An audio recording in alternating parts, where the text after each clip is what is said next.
Hello, everyone. Welcome to another episode of Fragrantica Talks. I'm Adam Forziati, and I'm once again very happy to be joined by Nicola Thomas. And today we're talking about spring scents. Now, this is a topic that is very interesting to me because I have a lot of trouble determining in my brain, like, what is a spring scent? What is something that I associate with this season? So maybe let's probably talk a little bit about what our springs are like. I know you're in the northern part of England. What is that season like for you? Yeah. So spring here at the minute, we're having quite a nice spring at the moment. It's either slightly too warm or slightly too cold, which I think I think has shaped the choices I've pulled today. So I always find myself, it's very tricksy. I always find myself wearing not quite the right level of coat and being either too hot or too cold, having to unzip it, having to carry it. And some days, like yesterday, I looked out and beautiful sunshine and blue sky, and I thought, it's fine. It's going to be lovely out. So I went out and it was freezing, not quite frosty, but I reckon it was, just hovering above freezing point overnight. So today I thought, you're not going to catch me out today. Went out in the same coat and was just absolutely sweltering. So it's very much like that. It's very, hot one minute, cold the next. So yeah, how does that compare to New England? It's pretty much the same.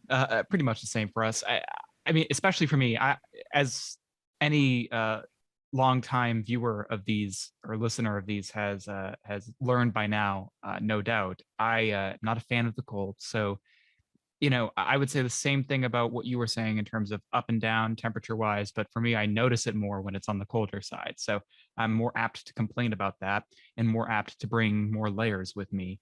But apart from that, yeah, I think the resulting temperature fluctuation is what kind of causes that aforementioned confusion for me when it comes time to select something on any given day in the spring here. Because, something I might wear in, let's say, 68 degrees Fahrenheit might differ greatly from something I would wear in 40 degrees Fahrenheit. Uh, in 40 degrees, I might even reach for an amber. That's chilly to me. So that's not cold, but it's definitely chilly for me. And I would say for most New Englanders.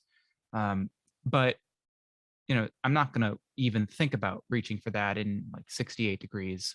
Personally, I find that once you get above 50, ambers really tend to really project strongly, too strongly for my liking. I know some folks would still consider that fine amber wearing weather, but for my taste, it gets a little too, sillage, if you will. Particularly where I am, we have a lot of daffodils, and they're just about finishing now.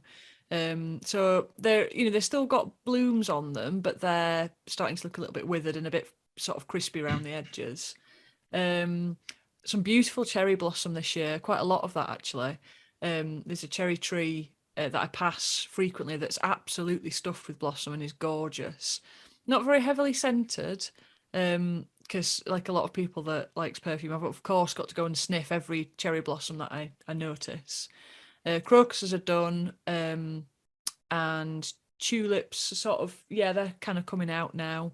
The trees have definitely got greenery on them, small, light, like little lively greenery, but it's definitely coming back.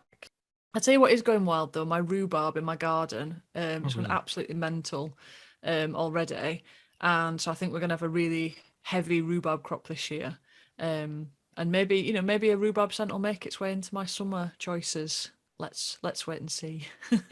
Isn't rhubarb sort of a national heritage point for you in a way? So the area between sort of York, Wakefield, and Harrogate, I think, is it's something like 80% of the country's rhubarb is grown in this area. And yeah, it's one of those things that's really filled with nostalgia for me because I was brought up with my grandma making rhubarb crumble and my mum making rhubarb pie and things like that. And it was a kind of job that as a youngster I could do, is I would be sent out down the garden to go and pick some of these stems and warned not to eat it raw, but then occasionally given a little piece raw that you could dip in a sugar bowl. So yeah, I'm very fond and nostalgic around rhubarb, and I love the smell of it. So it does find its way into my collection occasionally. Rhubarb actually isn't something I'm very familiar with in terms of taste or smell. I just don't think have happened to try it in anything yet. I know in this part of the country, people like to make a pie out of it with strawberry, but I can't say I've ever tried it or smelled it. So I'd be curious to actually get my nose on some fresh rhubarb this spring before Yeah, that opportunity passes me by. yeah, definitely. Well, when you come and visit, I'll make a point of making you a rhubarb crumble. Ooh, okay. Well, that sounds amazing. Uh, well, now I'm going to be hungry for the rest of the recording. Uh, so with all that context behind us, it's sort of this very interesting season to define in terms of how we're behaving, what we're reaching for, what we're wearing in terms of clothes and scent. So I'm kind of curious to know what it would your first pick be. What is the first scent that comes to mind for you for the season? Well, I sort of debated how to do this and how to approach it, and I thought, there's a lot of cliches I think around springtime and springtime fragrances, and it's really I like to operate from a place of just being really honest with people about what I'm wearing. So I went and looked through my collection when we started talking about doing this episode, and I was thinking, well, this one's a little bit green, it's a little bit, it's a delicate floral, or this one's a little bit minty. And I thought, no, you know what? I'm actually going to talk about the ones that I'm wearing a lot at the moment, rather than being the ones that I think should be the picks, the ones that are more typically spring-like in my mind. I thought, no, I'm going to pick the ones that I'm wearing a lot. So they go from somber through to like just joyful. And so I'm starting at the somber end, which but I can't stop wearing this fragrance, and it's one that you actually gifted me, Adam, when we met. It's Malaga Santa by Ariza L. Legrand. And it is a big incense. It's like a big kind of mean, cold, somber incense, and I love it. It's really good. It's got this like a little slightly fruity nuance in there somewhere. But it's a very cold perfume, and it's massive, so I don't need very much of it. And I've been finding this just works really well on those days that I was talking about, where I step outside and go, oh God, it's freezing today. I chuck a bit of this on, and it really just sort of works and cheers me up, and yeah, it just feels like it's really appropriate. And yeah, I have, thank you so much for giving me this, because I love it. It's in heavy rotation and a firm favorite. I'm really happy to hear that. Yeah, no. So for those who are unaware or haven't seen it yet, we did a little meetup in New York City that we were really lucky to be able to do recently. And I handed off that bottle to Nicola because I really thought that her interest in incense perfumes would take a liking to this particular one. It is, like you said, very cold. So I'm Mm. curious, like, do you associate that with any situation uh, to wear, or is it just like you really like it, so you wear it anytime? Um, I like to wear it when I'm outdoors. So like I'm going a long walk with the dog, or something like that. Not that I'm completely rock and roll. I do garden as well. So yeah, somewhere where it's got space. Like I like it to have space. But yeah, I wore it on a very long walk with the dog recently, which yeah, I really enjoyed. And it reminds me, it's a bit sort of church in winter. It's a bit like medieval church in winter, stone floors, something in the censer that's swinging, this beautiful fragrant smoke everywhere, but frost on the ground as well. And yeah, I like it. I really like it. You're right. I'm totally having a bit of an incense moment at the moment, and have been for probably like the last well, I think perhaps going to New York set it off. But that smokiness, that I think sometimes, gets a little bit austere in winter. When it's truly chilly.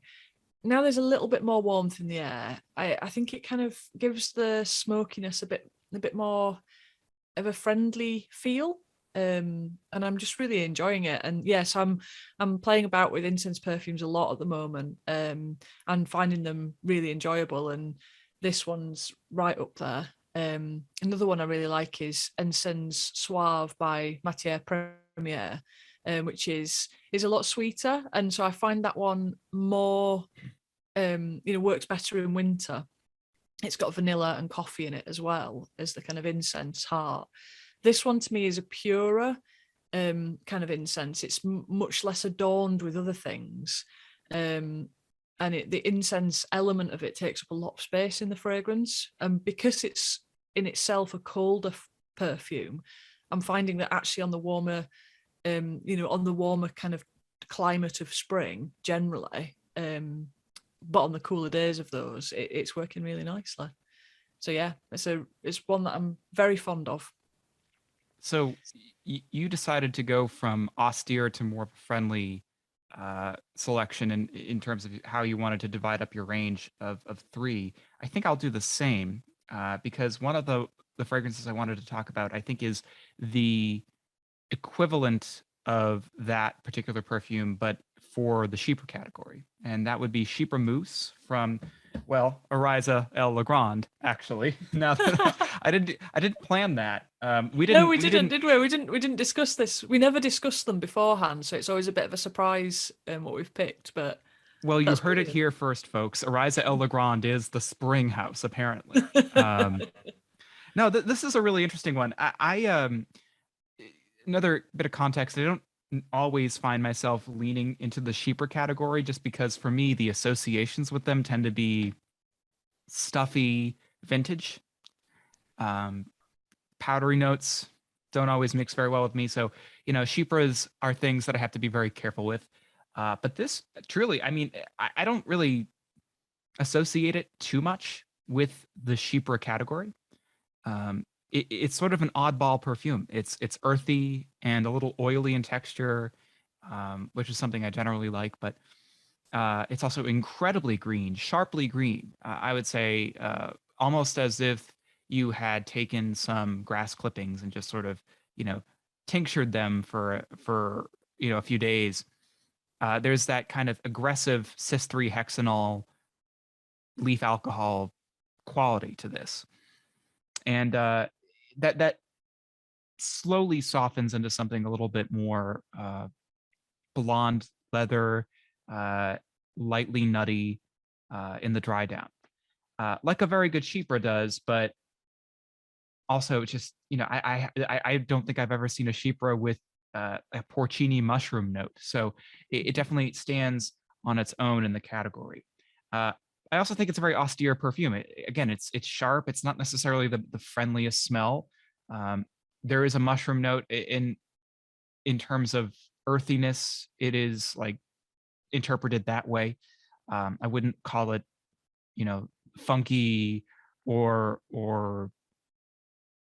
something that you would get from sniffing mushrooms that you'd put in your stir fry, right? It's not that kind of, damp mushroom note. It's more a suggestion of it throughout the perfume.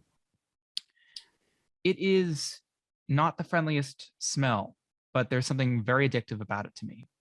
It pulls off that very, very slight and soft, pillowy leather note incredibly well. And leather is another category, for what it's worth, that I don't typically enjoy. So it always has stood out to me as an interesting perfume because it marries all of these very harsh elements together in a very suave, sophisticated way. I'm not really sure what is the success behind that. If there are some lighter musks behind it that soften everything, if there are other elements that I'm not picking up on that help to soften the harshness of all those notes, but somehow they nailed a nutty tone, they nailed a leathery tone, and they nailed that intense greenery uh, that really is in a really pleasant way. And so Mm, I will say the thing that reminds me about spring here is that it is incredibly vernal. It is very green, very, like I said, sharply green, but there's not really an herbaceous element to it. I associate herbs with weather that is a bit warmer, because herbs require a lot of sunlight to grow. And usually, when you think of herbal smells, you might think of something in terms of tropes and fragrance, like Mediterranean fragrances and that kind of thing. This is not an herbal perfume. This is really a green, grassy, mossy perfume. And it's a little damp, but also very sharp and almost citric, not mm, necessarily citrusy, but citric in terms of, you know, the types of powder that they put on sour candies, right? It is yeah. a very sharp perfume. Mm, So that makes me think of once the weather is warming up a little bit so that you see more green, you see damp moss on the forest floor again instead of just a carpet of white.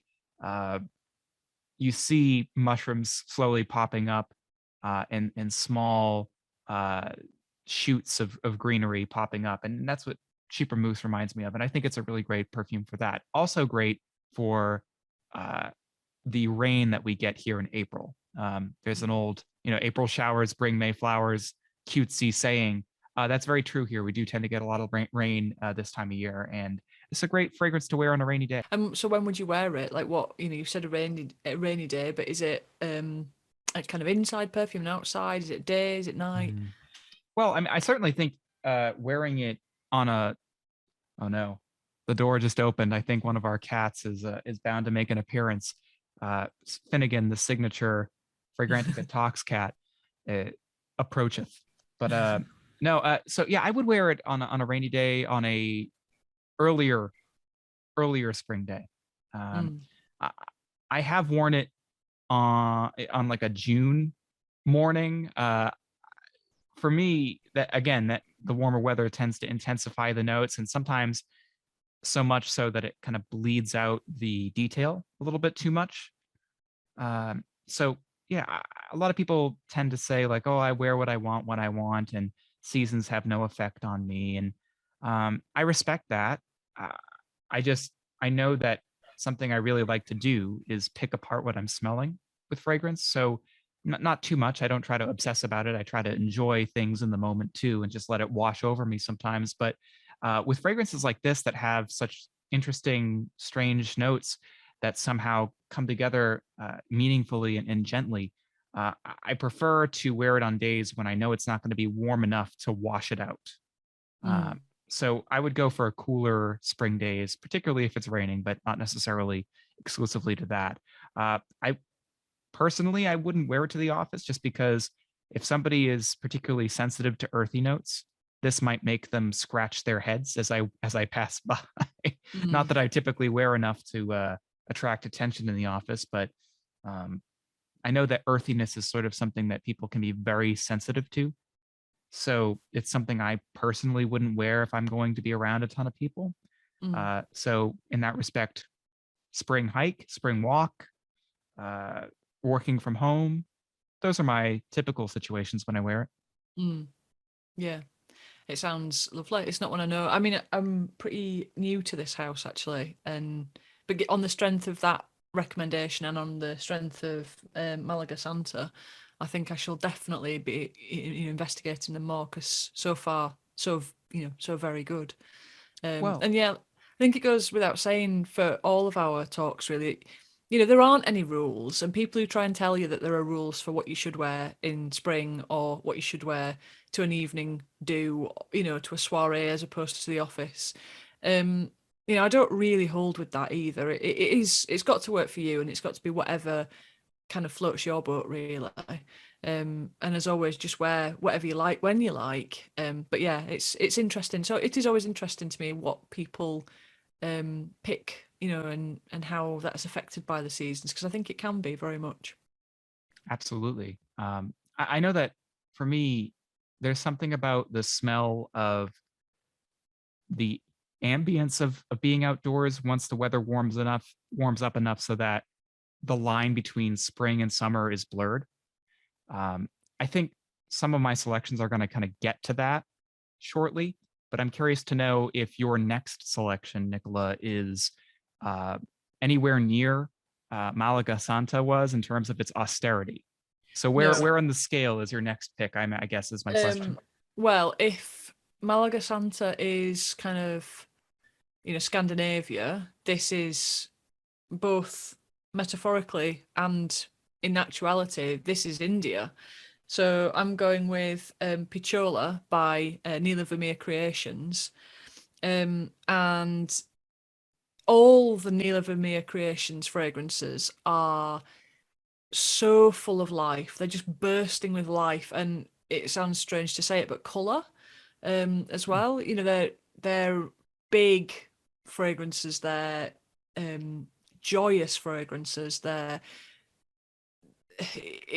inspiration for Neela was this kind of marriage of Indian perfumery traditions with French perfumery traditions because of her heritage. And I think they do that incredibly successfully, but in a way that isn't at all trite. It feels really honest and authentic. And Pichola is just such an interesting fragrance. It's inspired by Lake Pichola. And I can't, when you sort of, some fragrances you kind of pick out the different elements of, and you're like, well, I can smell the isoe super there, and I can smell the, this here and that there. This, it's so, I mean, it's Bertrand Duchefort, the perfumer. It's so well blended, Mm. but it has a coolness to it. Aquatics aren't really my thing often. Sometimes they are, not always. This has it does have an aquatic facet, but it's not in your face, over the top, kind of cool water, beat you about the head about it type of aquatic. It's more of a, it's more like things that are being reflected in water. There's some white flowers in there. There's some, definitely a big bunch of spices. And what I find really interesting is there's a kind of rhythmicalness to it, which I imagine or kind of understand as the lakes lapping on the edge of the shoreline of the waves lapping on the edge of the shoreline of the lake. And I've never experienced that kind of rhythmicness before. It crests and then it goes and then it comes back again and it goes and then it comes back. It's just really cool. I find that this, like you say, in summer, in really hot days, it actually works really well. But I get more detail out of it at this time of year where it's just that little bit cooler.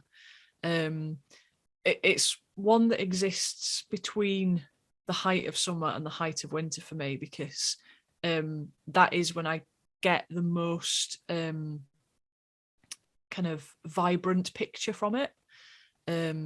And it's, the whole line is stunning, but this one is definitely one of my favorites, and it's one that every time I wear it, it's one that I do actually, because we've talked before about not wanting to wear too much and bombard other people with the fragrances that we pick, but this is one that I do get quite a lot of compliments when I wear quite often, because it just seems to have that vivaciousness about it that people do notice it even if I don't spray very much. And yeah, it's a lovely fragrance. Your description of it having an almost aquatic edge and a coolness about it was very surprising to me, just because when you look at the notes list for this fragrance, it's not one that I've experienced, sadly. Neroli, cardamom, cinnamon, and then a bouquet of middle notes: rose, lang lang, jasmine, orange blossom, tuberose, base notes including sandalwood, benzoin. So when you look at all those notes, I left some out purposefully. You would think that it would be a very warm perfume, very, very bombastic, powdery, warm French floral smell. But then I'm also seeing things like juniper, bergamot, uh, vetiver, and driftwood accord. How do those materials interact? I can't get a sense of what all of these materials, including quite a few more top notes, would smell like together. Yeah, it's mad, isn't it? And it is like this incredible balancing act. It isn't, to me, it doesn't have that, that vintagey thing that would put you off. Um, it doesn't, it's not overly powdery. It is towards the wetter side. And it's not only like I don't want to call it a marine fragrance because it's not. It does have this like conjuring of water, but it's like a conjuring. It's not a replication, it's a conjuring. And it has a real juiciness to it. But it's one of those scents that's like a symphony. There's so much going on and it's so skillfully blended that what you come away with is this kind of feel of cool water on a warm day, um, a big sort of white floral heart, but Mm. really that's really kind of encased and scaffolded with the spices. And there's something very sort of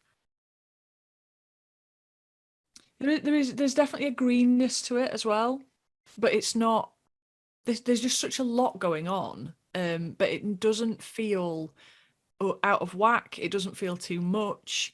Um, and yeah, what you go away from with it is just feeling cheerful. It's just one of those like, I mean, I love neroli for that anyway, but you walk away from it and you think, oh, that's a cheerful perfume. It's a happy perfume. And I've never, Neela Vermeer, if you haven't come across her, she's really lovely and really friendly, and she's the sort of brand owner that you can chat to about their vision and everything. And she will respond, I'm sure. Um, and I haven't specifically asked her if it's her memory of Lake Pichola, but that's what I imagine it is. It's that kind of it feels like a happy memory that she's got, that she's managed to sort of get Bertrand Duchefort to kind of bottle. And I think that's really cool that she's managed to do that. And yeah, it's a beautiful scent. It's very unusual and different, and I don't have anything else like it. And yeah, it just makes me happy. It's just it's an optimistic fragrance, and I think that's what we want to feel in spring. Whether we do feel that or not, I think is a different matter, but it's certainly what we want to feel in spring. So yeah, really works for me, does this one. Well, given that the fragrance has an association of memory for the creator anyway, um, do you have any particular memories associated with wearing it? I did wear it for. Isn't it funny how sometimes a scent can just take you straight back, even though it might not be the first time you wore it, or even the last. But I went for a very nice walk and pub lunch in late spring. Like you were talking about that line between when spring and summer becomes blurred. It was around then, and it was much warmer than I thought it was going to be. And had that really nice sort of sense of tired legs when you've been a really decent amount of walk. And I sat in a churchyard, and I can't remember, I think I might have eaten something or had a cup of coffee or something, and just sat in this really peaceful churchyard. And in the distance there was the sound of tractors mowing, mowing the verges, and that sort of bird song in the air, and insects buzzing around, and just being warmed by the sunshine for what felt like the first time that year. And just being able to sit and kind of marinate myself in it for a minute, and feeling like, yeah, I've had a nice day today, and this was what I was wearing. So yeah, it's a lovely fragrance. If you don't know the house, I would definitely say check them out because they are fabulous. All of the signature ones I love. I like that we're talking about these three six when you include both of ours perfumes in terms of an order to them. I mean, I think in this part of the country, for me, spring is sort of viewed as a relatively short season. We tend to have, shorter springs lately. So the idea of like talking about three selections for the season, in terms of sections of spring, if you will, uh, is really great. It kind of makes it feel like, oh, well, I'm actually excited for the other stages of spring and for it to actually transition and be the transition that we all associate it with being. So Yeah. it's really refreshing to talk about it this way instead of something that's like a blink in a memory, right? Mm. Yeah. Um, So so, what's your second choice? well, yeah, again, kind of going up the ladder of friendliness, but interestingly, still an earthy selection. It's called Fayum from Yasmin Sarai. Let's just sort of show the bottle there. Um, Really fascinating fragrance that I found originally through our colleague John's um, writing about it. So Fayum is a perfume centered around a single accord of clay, specifically Egyptian clay, that the perfumer had experienced on a trip to Egypt, and also an accord of palm leaf, which is not as, I think, not as obvious as the clay note is to me. But then again, I know what clay smells like, but I don't know what palm leaves smell like necessarily. So maybe it's just a lack of experience on my end.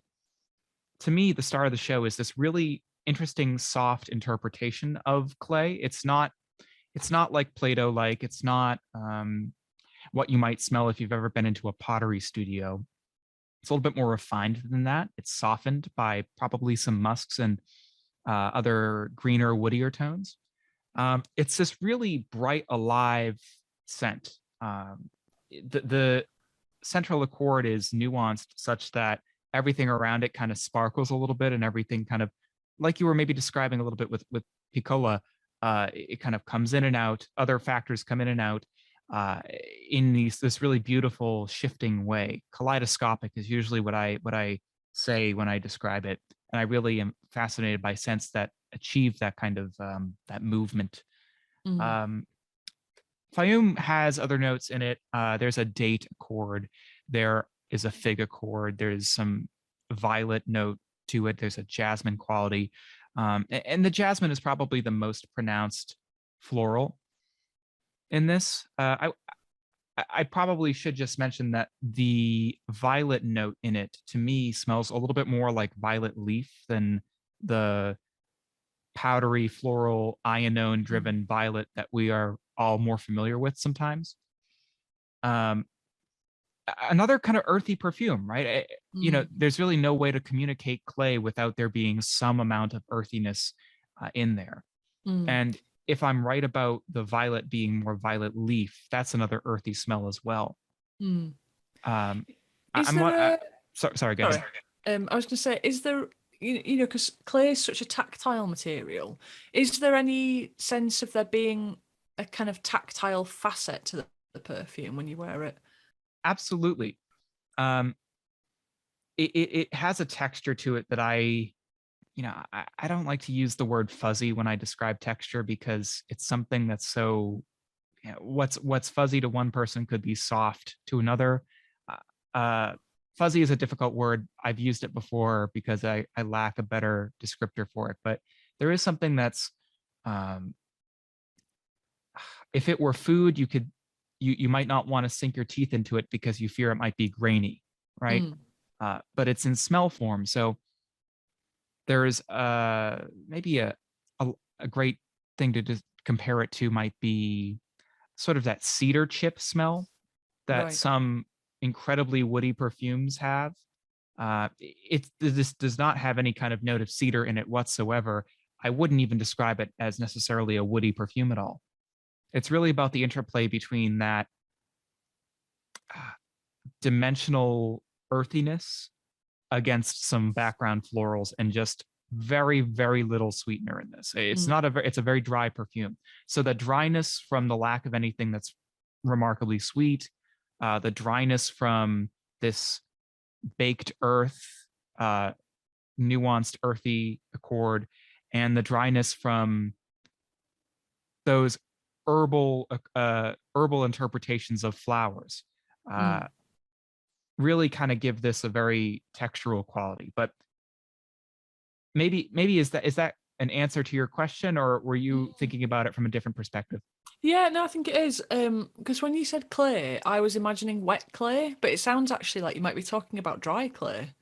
Absolutely. This is a baked clay. This is a Mm. terracotta kind of smell.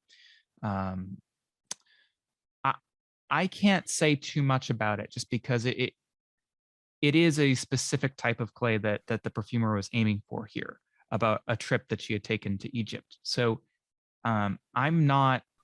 I think it was a heritage trip for her too. I believe she might be, have some heritage in Egypt. So it's obviously going to be a bit more of a personal tale for the brand's founder and perfumer. But for me, I just get this really well nuanced clay note, and clay is a difficult note I found to interpret in perfumery. I find that sometimes it has this effect where it kind of spreads so that it becomes thinner and weaker over time.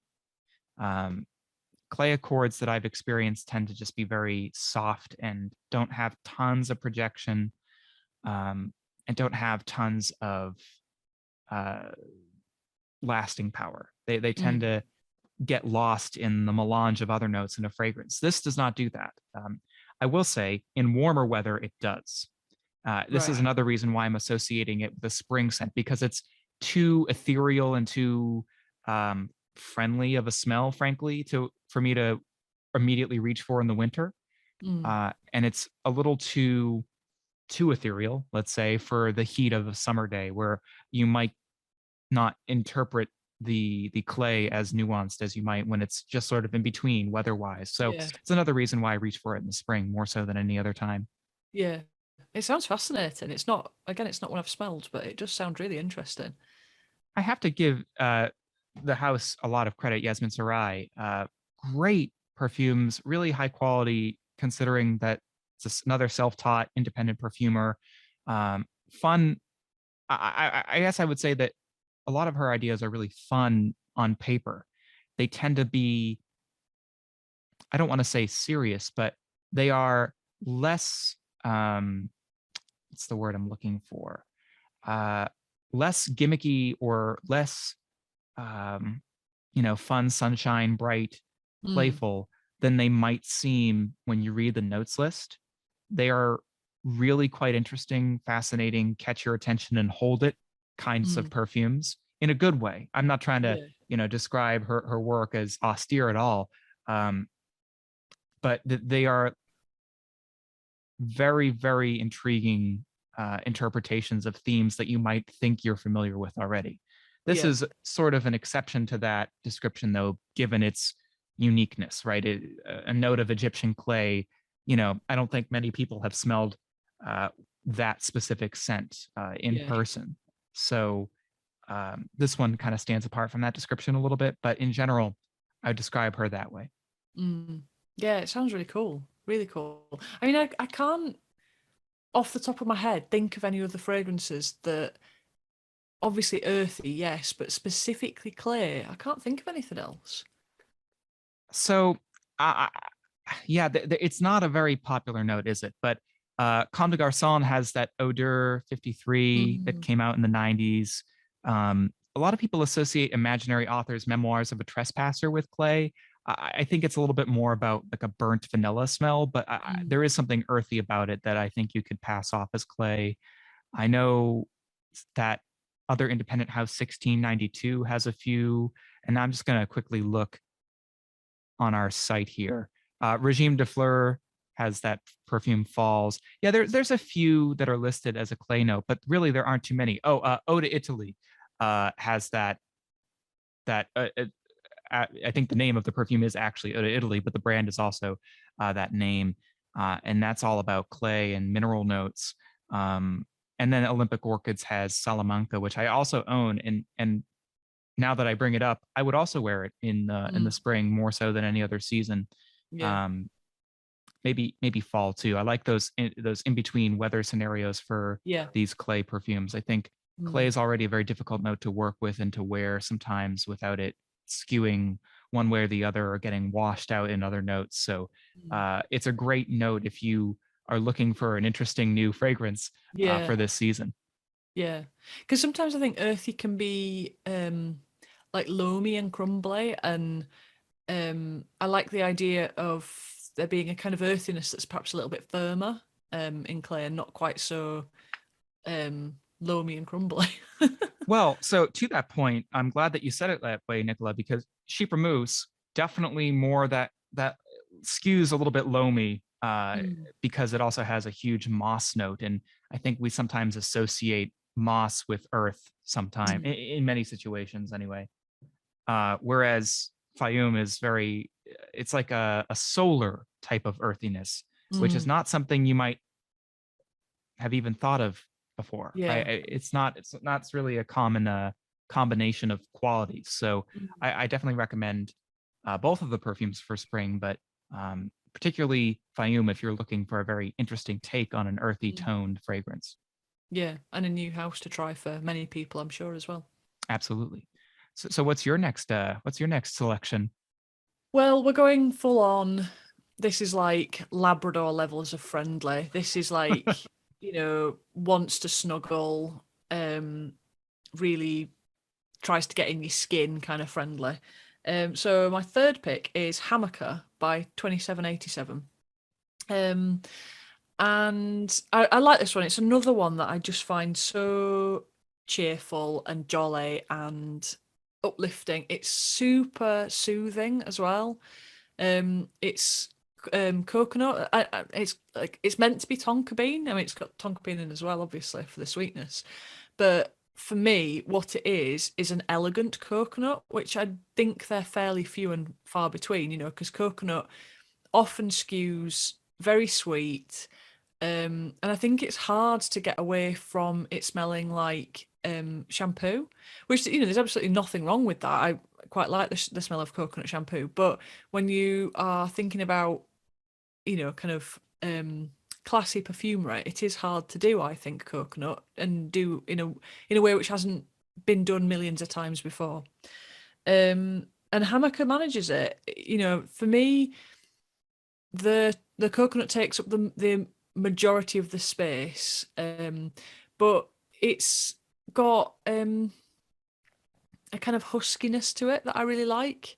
The tonka is very soothing and relaxing. It's like that moment when you're on holiday and you just kind of sink into your yeah, your hammock. That's what a hammocker means. Um, and you just kind of kick your flip flops off and put your feet up, and suddenly you're able to breathe that little bit deeper and just relax. And it is a very relaxing scent. As we've talked about, I find the cold kills it. Although I do sometimes wear it indoors in winter if I'm going to be bundled up and wrapped up. It's nice then. And in warmer weather, it gets kind of overpowered. It feels like it sits a lot closer to the skin when it's too hot. But at this time of year, it just really shines and it becomes kind of radiant. And it's almost I'm not sure I believe in guilty pleasures, but it's a very safe fragrance. We think perhaps Malaga Santa is quite a challenging scent for, or will be for a lot of people. Hammocker feels like a really safe choice, like a really safe pair of hands. It's a really nice, easy to chuck on scent, but it's not unsatisfying. Sometimes an easy to throw on fragrance can leave you wanting a bit, whereas I find that Hammocker doesn't. It's one of those that I'll put on thinking that I'm giving myself a relaxing perfume day, and all day I'll be catching whiffs of it and thinking, oh, that's lovely, and oh, I feel comforted by that, and oh, I feel soothed by that. So yeah, it's a holiday of a fragrance, and I think many of us, we get to spring and we just have our eye on that summer holiday where we're going to take a week, 2 weeks if we're lucky, and go somewhere a bit warmer. And that's what this is. It's that holiday, kind of just hinting at, just getting you ready for it that little bit earlier. So yeah. Well, it's really interesting that it seems that both of our final picks are holiday reminiscent, because mine is the Hermes Jardin series. This is La Lagune, Sur La Lagune. Um, and I feel like it has quite a good few things in common with that 2787, having not smelled Mm. 2787 at all yet. But the seaside notes and some soft floral sea seems like it might have those things in common. Um, I completely agree, though, that coconut is so difficult because it can often come off so warm. Mm. But do you think the 2787, like Jardine for me, is a bit cooler in tone? Yes, yeah, yeah. It's got that that marineness to it. Um, it's not particularly salty, but it does have that um breeze from the sea feel. Mm, That does, and I think sometimes when you get a very warm note and a very cold note and sort of smash them together, it can create an interesting tension, or it can create this kind of weird dichotomy where you're like, I don't know whether I'm meant to feel warmed by this or cooled by it, and sometimes it's a bit discordant. But it's not here. I think the perfumer did a really good job of marrying the two, so it feels um, mid warmth, because I don't want to call it tepid because it's really not, but it's moderately warm as opposed to being very hot or very cool, and mm. within that you can see different facets of this is a bit warmer, this is a bit cooler, and it's a really lovely balance that it achieves. Well, um I'm also glad that you said the word tepid.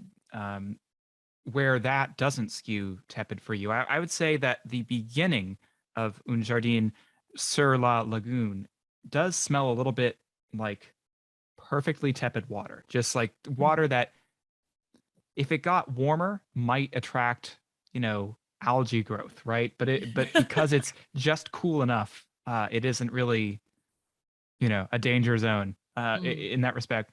Yeah, it's a really floral perfume, and big surprise, spring florals, right? But this is one of the again, we've both kind of reached that top of the scale now where we're pushing into warmer weather, actually mm, warm weather.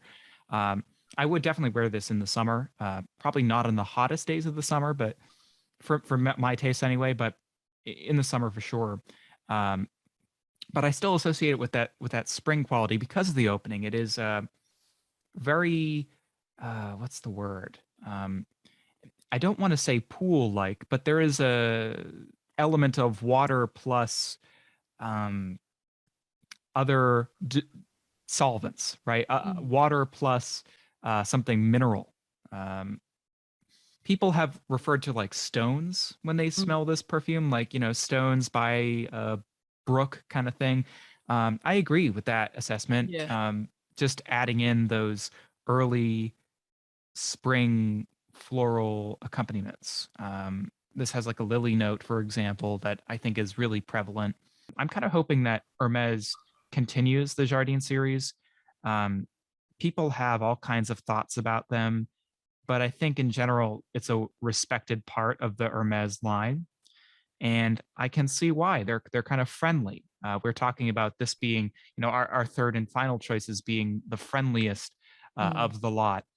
And I would agree that this gives off that feeling of friendliness once the cooler elements of it kind of fade away and other elements start heating up on the skin. It becomes mm, very uh, holiday vacationy in a mm. way, which is probably just the result of there being aquatic notes or touches mixing with florals, right? Yeah, It kind of tends to give off that like, hey, I'm just having fun and relaxing kind of vibe. But yeah, yeah, I really love it. There's not too much to say about it. It's a well-known perfume. It's been out for a few years.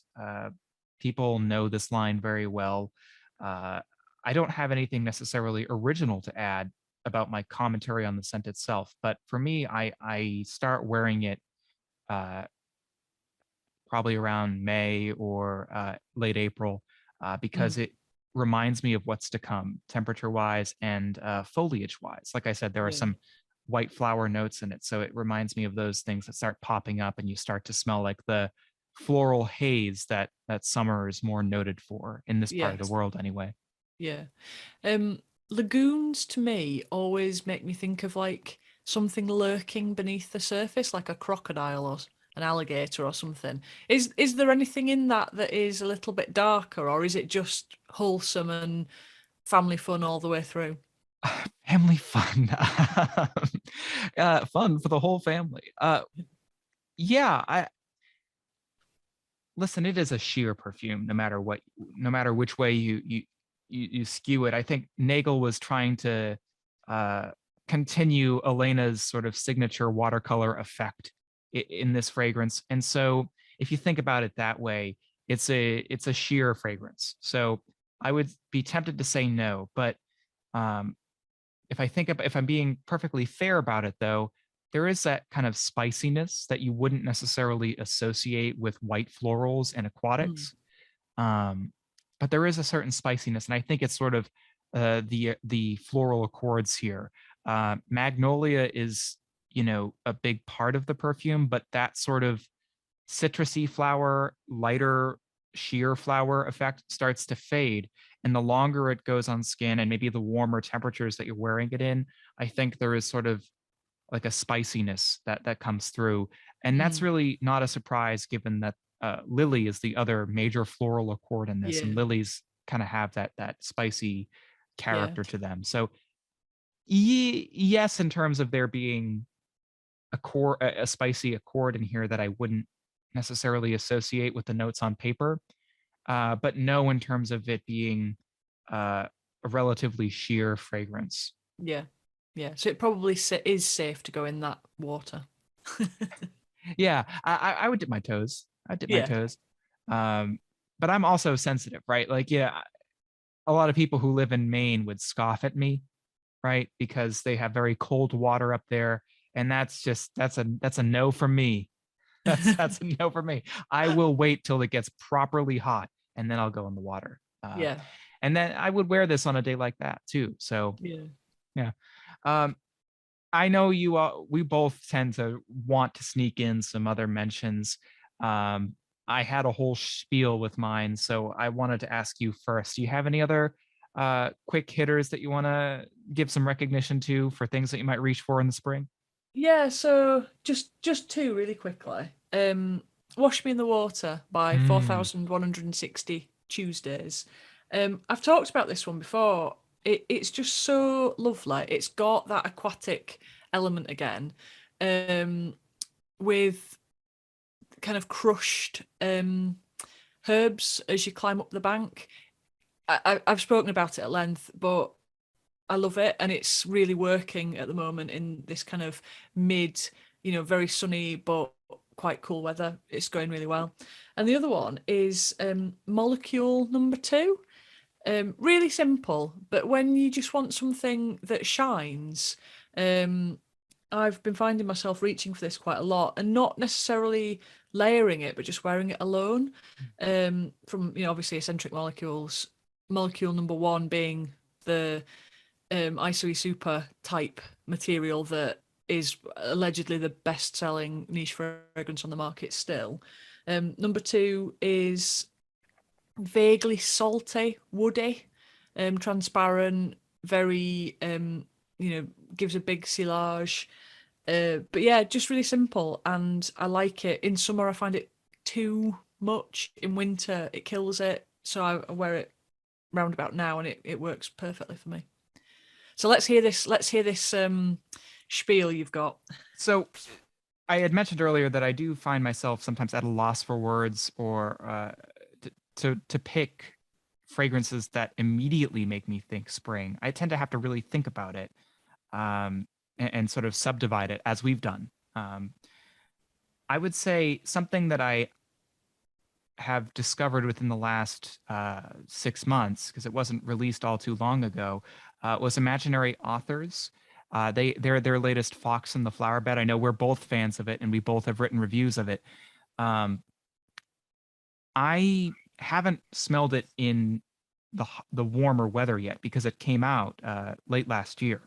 So I'm not really sure how it will perform in summer's heat. I'm curious to know though, because some of its dry down to me can be a little sheer depending on how much you've sprayed, how anosmic you become, that kind of thing. So I'm curious to know if warmer weather will cause it to more excitedly jump off the skin, if you will. Uh, in the meantime, though, these tepid temperatures, if you will, these more in between temps, I think it'll perform exceptionally well in. Mm, It's not too warm out yet, so I think its delicate qualities will perform exceptionally well. It's a very white floral, honey, but very sheer honey smell, and some crisper notes. There's a mountain air accord. mm, Imaginary Authors always lists one of those fantasy accords in their pyramids, but it's convincing here. It's a very mm, refreshing take on honeyed floral that I mm. think deserves a lot of credit. Yeah, it's a great fragrance. I really enjoyed that. Didn't expect to like it as much as I did. And it reminds me, actually, not to sneak in a third, but Saint Please. Julep. I think Saint Julep would wear really nicely at this time of year. And that's another absolute belter from the house that gets, I think maybe Fox and the Flower Bed and Saint Julep are, you know, they're perhaps the ones that get talked about a little bit less because everybody goes for Yesterday Haze, uh, the other one that's name has just entirely disappeared out of my head. Memoirs of a Trespasser, Yeah, maybe. yes, thank you. Yeah. And Unknown. I think those three I hear spoken about a lot, but Fox and the Flowerbird is a great pick, and I definitely think that'll wear nicely at this time of year. Awesome. Well, I mean, it's been amazing to talk to you once again. I'm curious to know uh, what you are going to pick to wear today if you haven't already chosen a scent. It is, Well, it's after all, a spring day. So, yeah, it's 6:30 at night now for me. So what am I going to put on this evening? I think I probably would. I'm in a sort of patchouli kind of mood. I think I'll probably put some of that on this evening. Earlier in the day, I was testing some new fragrances, so I had a variety of bits and bobs all over my. well, you What about talked yourself? about Saint Julep. That seems like more and more like it could be something I'll be reaching for today. It's a bit earlier Yeah, for me, so I have time to wear something out, so to speak. yeah, yeah. Well, oh, it's just cracking fragrance that I definitely need to invest in a bottle of that for myself because I love it and it's one that's really stuck in my mind as being one that is definitely on the to buy list. So yeah, fabulous. Great talking with you always, Adam, and I look forward to the next one of these. It'll be summer next. Absolutely. Oh, it will be summer next. Oh, that'll be a fun category for me. I have some very strong positive feelings about that season. So we look forward to, making some selections for that.